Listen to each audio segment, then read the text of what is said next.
Tu dzīvē esi teicis teikumu, kas sākas ar kas tad es atļauties nevaru?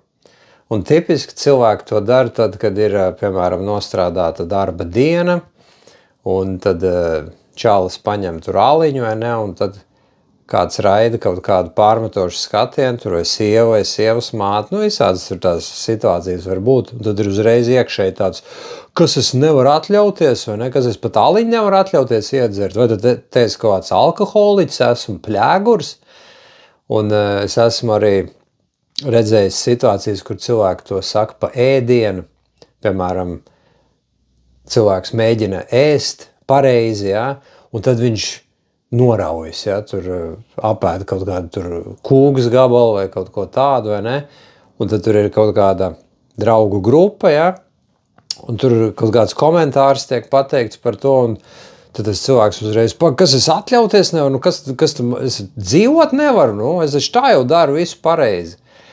Un es pats esmu tā teicis pagātnē sev arī iekšē, vai ne, kas tad es tagad nevaru atļauties, vai ne, ir izdarīts viss pareizi, viss labi, esmu bijis labs puika visu dienu tur vai visu nedēļu, vai ne, kas tad es nevaru tagad atļauties atlaist bišķīt, vai ne, un redziet, ko šis te īstenībā viss parāda, ir, ka cilvēks iekšēji nejūtas, viņš pilnīgs.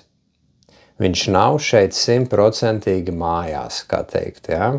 Tev liekas, ka tev kaut ko vajag izdarīt, kaut ko vajag vēl sevī iebāzt, iestūķēt, ieliet, ja? Lai būtu tā pilnīgā sajūta. Tu vēl joprojām meklē kaut kāda veida mierinājumu. Un tad, ja cilvēks ir iekšā pilnīgs, ja iekšā valda tāds iekšējs miers, tad tevī vienkārši nebūs vajadzība kaut ko atļauties, kaut ko apēst, kaut ko iedzert, kaut ko izdarīt. Jo tu to pa lielam dari tikai tāpēc, lai to iekšējo trauksmi apspiestu, mierinātu sevi. Un tā tas viss arī notiek.